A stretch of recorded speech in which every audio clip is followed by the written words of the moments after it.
Salam sejahtera kepada Ustaz Wan Arifin bin Wan Yon. Kumpulan kami terdiri daripada 8 ahli, termasuklah saya Zachary Darian anak Harry, Elvin McLaren anak Frederick, Alexan Dana anak Munji, Christopher Langit anak Thomas, Howell Orson Ului Anyi, Jesus Isaiah Molukun, Muhammad Syukran bin Ahmad, dan Timothy Kawan anak Amok. Kami akan membentangkan mengenai keris.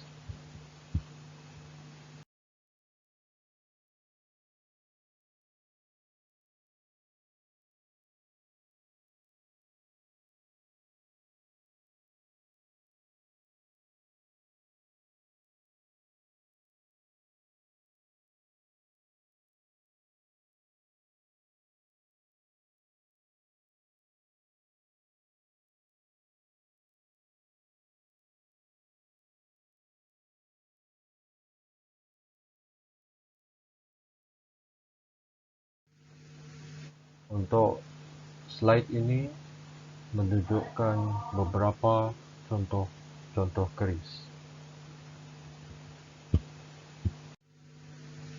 Okey, untuk pendahuluan yang pertama, keris ialah sejenis senjata tikam bermata dua yang berasal daripada Pulau Jawa yang memiliki ragam fungsi budaya yang dikenali di kawasan Nusantara dan Asia Tenggara, umumnya Indonesia, Brunei, Malaysia, Singapura, Thailand Selatan, Filipina Selatan, Mindanao.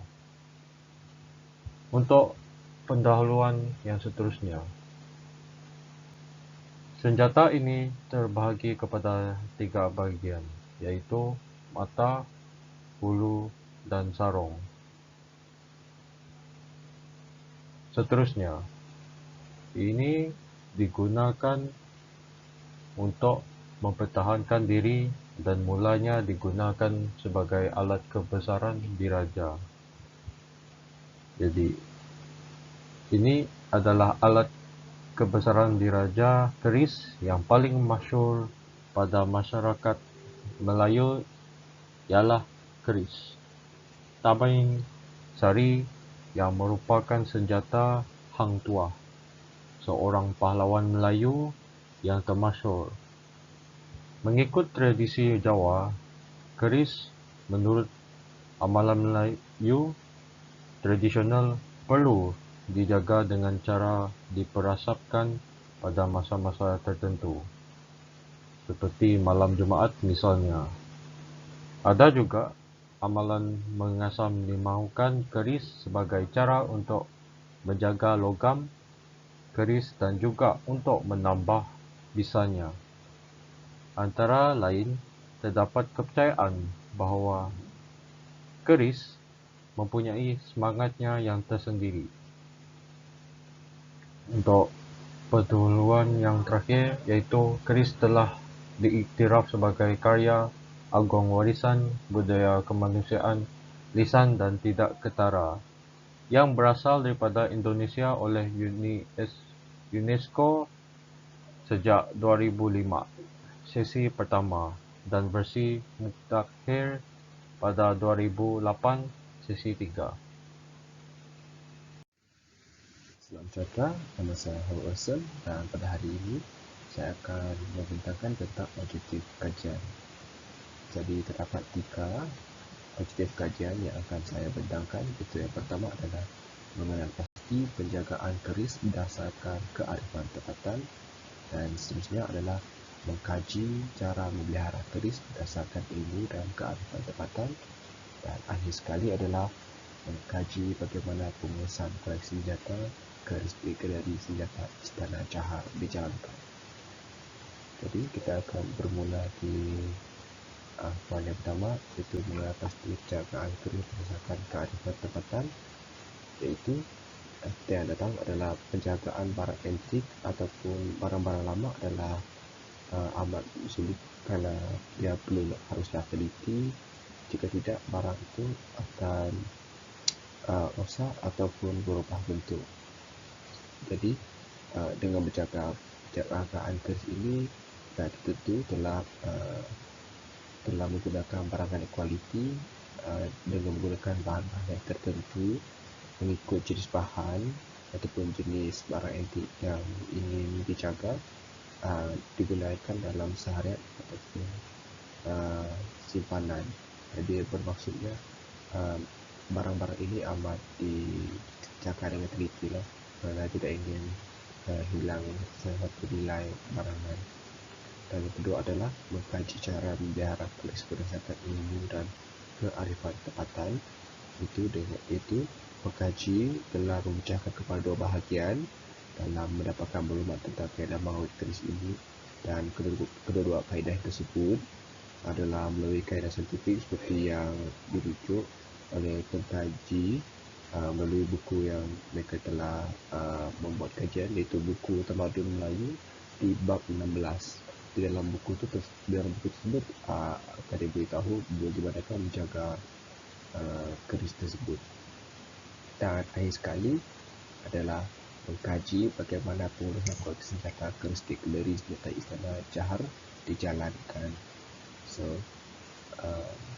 mengkaji telah mendapatkan beberapa maklumat tentang sejarah ringkas wujud Istana Johor yang terletak di Bandaraya Kota Bahru, dan pengkaji juga telah mendapati pihak galeri di sana telah mengadakan senjata keris. Pengkaji juga telah mendapatkan maklumat pengurusan keris melalui proses pemeliharaan yang dijalankan, proses pembersihan, dan pengkaji telah membincangkannya. Jadi di sini kita melihat pengkaji telah mendapatkan maklumat dan bagaimana pengurusan keris koleksi senjata tersebut di Istana Johor. Dan di sana juga pengkaji telah menjumpa bagaimana pengurusan mereka itu dengan meletakkan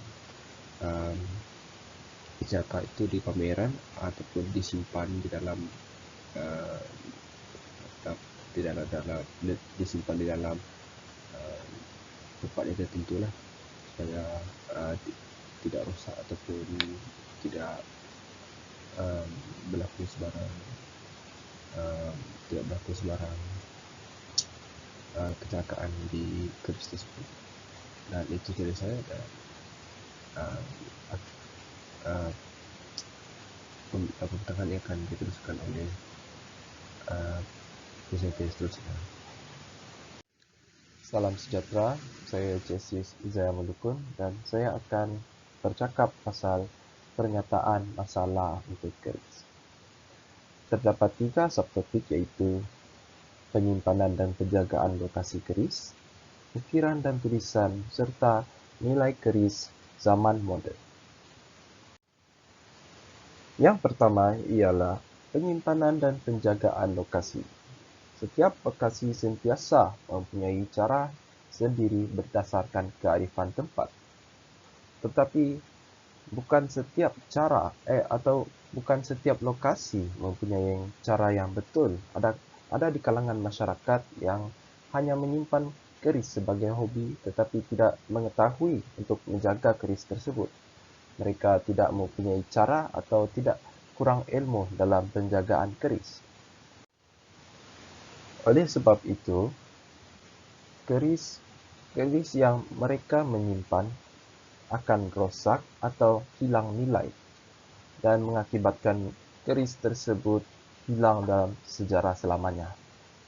Oleh itu, pihak yang kurang berpengetahuan tentang keris tapi memiliki keris seharusnya memberinya kepada pihak museum atau pihak yang lebih bertanggungjawab untuk mengekalkan nilai yang keris ada. Dan untuk poin kedua ialah ukiran dan tulisan. Setiap keris mempunyai sejarah yang tersembunyi dalam tulisan dan ukiran yang terdapat padanya, iaitu tulisan dalam bahasa Jawi. Dan kebanyakan tulisan tersebut bermaksud keberanian atau kegigihan untuk sesetengah masyarakat atau untuk untuk tulisan dan ukiran yang terdapat pada keris tersebut. Tetapi oleh kerana keris tersebut tidak dijaga dengan baik, tulisan dan ukiran yang terdapat pada keris akan pudar. Oleh sebab itu, kebanyakan keris yang ada pada lokasi-lokasi yang bertanggungjawab masih mempunyai bukti tulisan dan ukiran yang terdapat pada sesebuah keris. Dan disebabkan mungkin pemilik cuai tidak tahu menjaga keris tersebut, tetapi memberi pihak muzium.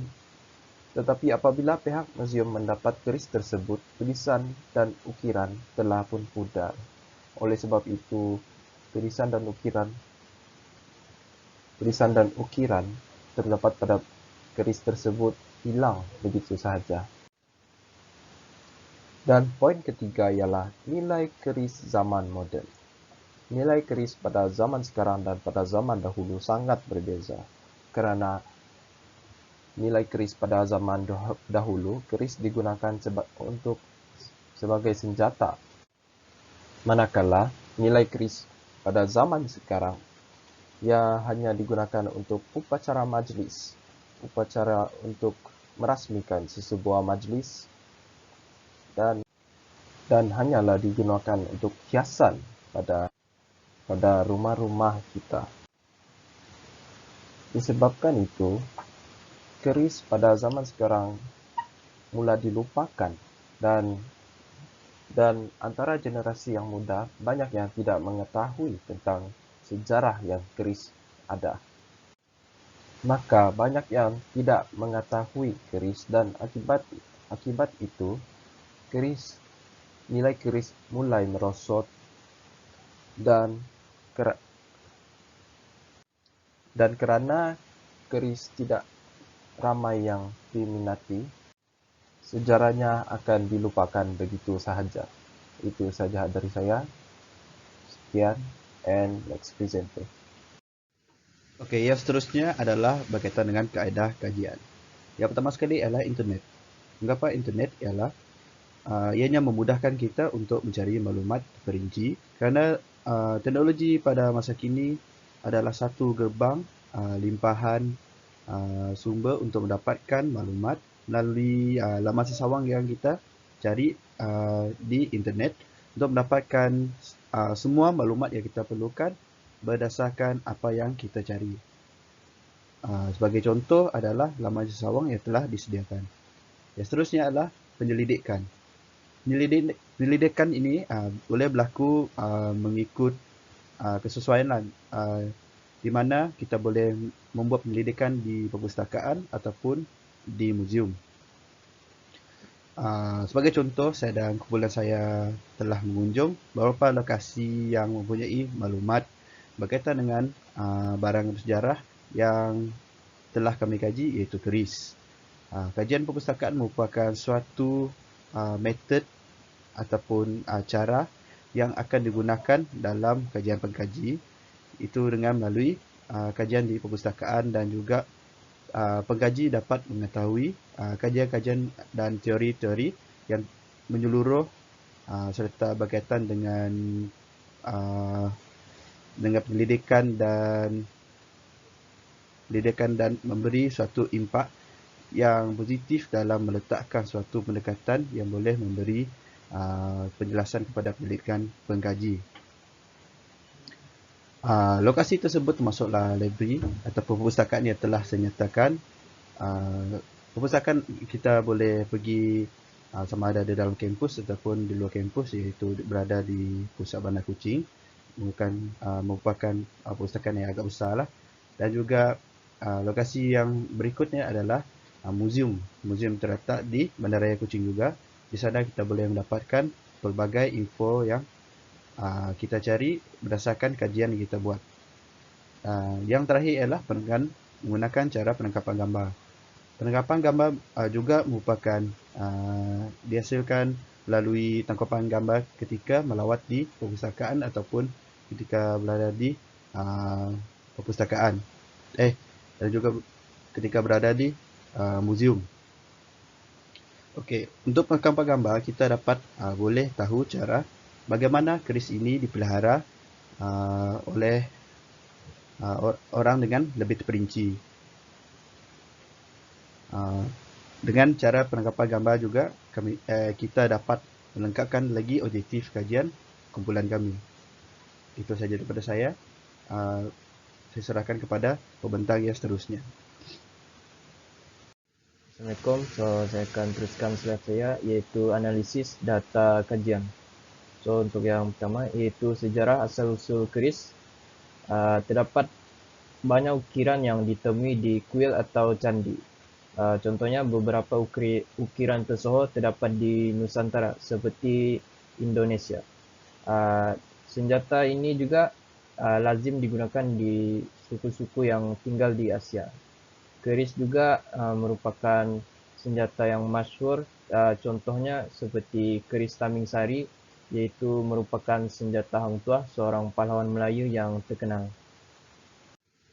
Next, iaitu keunikan keris. Setiap bahagian keris mempunyai keistimewaannya tersendiri. Contohnya seperti bahagian hulu keris. Bahagian ini mempunyai keistimewaannya yang tersendiri dari segi keseniannya.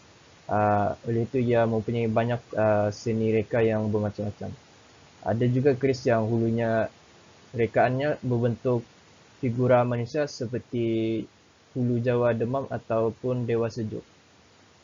Ada juga rekaan keris yang banyak dipengaruhi oleh pengaruh haiwan dan buah-buahan. Contohnya rekaan keris yang menyerupai haiwan ayam dan buah-buahan seperti buah pinang. Next, iaitu falsafah keris. Dalam falsafah keris, keris merupakan senjata yang ampuh dalam pertarungan ataupun satu lawan satu. Dalam masyarakat Melayu dahulu, keris dianggap sebagai azimat ataupun untuk membawa tuah. Bagi masyarakat Jawa pula, keris adalah tosan aji ataupun senjata yang mempunyai kuasa ajaib dan memberikan kepercayaan atau membawa nasib yang baik. Dan bagi masyarakat Bugis pula, keris ataupun dikenali sebagai polo besi, ia merupakan senjata pusaka atau besi mulia dan bernilai. Baiklah, seterusnya saya akan menjelaskan mengenai kajian literatur. Yang pertama, mengenai keris. Menurut Muhammad Qasim, 1999, penggunaan keris adalah digunakan sebagai senjata mempertahankan diri di dalam kalangan bangsa Melayu. Selain itu, ianya juga digunakan sebagai simbolik dalam suatu majlis, seperti majlis angkat sumpah. Selain itu, penggunaan keris juga digunakan dalam pemakaian orang Melayu, seperti digunakan dalam majlis persambingan kahwin dan digunakan pada pakaian tradisional Melayu. Selain itu, pembuatan yang dengan reka bentuk yang unik juga menjadi salah satu simbol pada keris. Contohnya, terdapat keris yang mempunyai lekukan yang unik yang disebut lock. Baiklah, seterusnya, menurut Nik Rashidin Haji Nik Hussein dan Nur Haiza Nurdin 1999, keris digunakan dengan pelbagai aspek penggunaan. Contohnya, keris digunakan sebagai senjata mempertahankan diri atau sebaliknya. Selain itu, keris juga dijadikan sebagai simbol atau titah perintah daripada pemilik. Contoh, pemilik keris tersebut dengan memberikan arahan kepada seseorang atau sebagai pengganti dirinya. Keris juga digunakan sebagai alat rasmi dalam sesuatu upacara mengangkat sumpah. Contohnya, istiadat ketabalan yang di-Pertuan Agong yang baru. Menurut Teguh Yuwono pula, pembuatan keris adalah seperti seseorang yang memiliki kelebihan dalam menempa keris ini adalah seseorang yang ahli dalam bidang agama, mahir dalam persenjataan, ahli sastra, dan ahli artistik. Empu yang mahir dalam ini adalah seorang yang ahli mahir dalam persenjataan, seorang pendekar dan mahir dalam ilmu persilatan bersenjata. Empu juga sering menggunakan unsur seperti tanah, air, angin dan api sebagai sumber ilhamnya dalam pembuatan keris. Seterusnya, saya akan menjelaskan mengenai penggunaan tulisan Jawi pada keris. Tulisan Jawi seperti yang kita ketahui merupakan tulisan yang terdahulu bagi bangsa Melayu. Oleh yang demikian, terdapat banyak alat tanda artifak Melayu yang mempunyai tulisan Jawi padanya, termasuk keris. Perkembangan tulisan di tanah Melayu telah membawa kepada penciptaan tulisan Arab Melayu yang dikenali sebagai tulisan Jawi. Gaya dan jenis seni khat dan tulisan Jawi telah ditemui pada mata keris dan sarung keris. Menurut Ahmad Johari Moyan 1996, tulisan khat Jawi dan yang ditulis dengan menggunakan dakwat atau bahan-bahan cecair yang lain. Ianya juga diukir, dipahat atau dilakar. Peranan tulisan Jawi yang menghiasi keris di alam Melayu sangat berkait rapat dengan ayat-ayat Al-Quran, doa-doa atau kata-kata hikmah. Hal ini kerana ianya bertujuan atau mempunyai maksud tertentu di mana huruf yang sama atau tulisannya yang berbeza. Untuk dapatan kajian dalam bahagian ini, penyiasat menerangkan pengajaran yang dipelajari daripada menjalankan pengumpulan data di tapak. Pengkaji mendapat maklumat tentang ilmu penjagaan keris dalam masyarakat setempat yang memiliki dan menyimpan senjata keris. Mengikut hasil kajian ini, seramai 3 orang telah mengambil bahagian dalam pembual tersebut. Terdapat pelbagai kaedah untuk menjalankan pembual dengan responden ini. Ini kerana pandemik COVID-19 telah menghadkan kerja penyelidik dalam bidang ini. Hasilnya, penyelidik telah mengambil pelbagai langkah untuk mendapatkan data. Kaedah temubual yang dijalankan oleh penyelidik termasuk menggunakan aplikasi WhatsApp, mengisi borang Google dan menghubungi pemberi maklumat secara dalam talian. Pengkaji menggunakan kaedah ini untuk mendapatkan maklumat yang betul daripada responden sendiri bagi mengelakkan penipuan dalam kajian ini. Dalam kaedah ini juga, responden bersetuju dengan kaedah yang dinyatakan kerana mereka berpuas hati dengan kaedah yang digunakan walaupun tidak berada di tapak. Itu saja dari saya. Terima kasih. Secara keseluruhan, koleksi senjata keris merupakan salah satu perkara yang menarik dan ada keunikannya tersendiri. Ia juga merupakan lambang penting dalam pemeliharaan warisan. Proses rawatan dan bahan moden yang digunakan dalam rawatan pada masa kini juga membantu dalam melakukan kerja-kerja pembersihan. Pengetahuan daripada kearifan tempatan juga telah memberikan ilmu yang baru serta baik bagi pendedahan yang terdapat pada kearifan tempatan ini dalam menjaga peralatan senjata. Ia juga merupakan lembah penting dalam pemeliharaan warisan, terutama dalam warisan yang tidak ketara ini. Selain itu, proses rawatan dan bahan moden yang digunakan dalam rawatan pada masa kini juga membantu melakukan kerja-kerja pembersihan. Hal ini kerana bahan yang terdapat pada masa kini telah membantu menjimatkan pelbagai kos, masa dan tenaga kearifan tempatan dalam menyelesaikan kerja-kerja pengurusan senjata keris ini. Seterusnya, institusi pemuziuman juga berperanan penting dalam membantu golongan kearifan tempatan ini dalam menjaga koleksi senjata yang ada supaya dapat mengekalkan nilai yang terdapat pada senjata warisan ini dan ianya juga dapat dipelihara dengan sebaiknya. Sekian daripada saya. Terima kasih.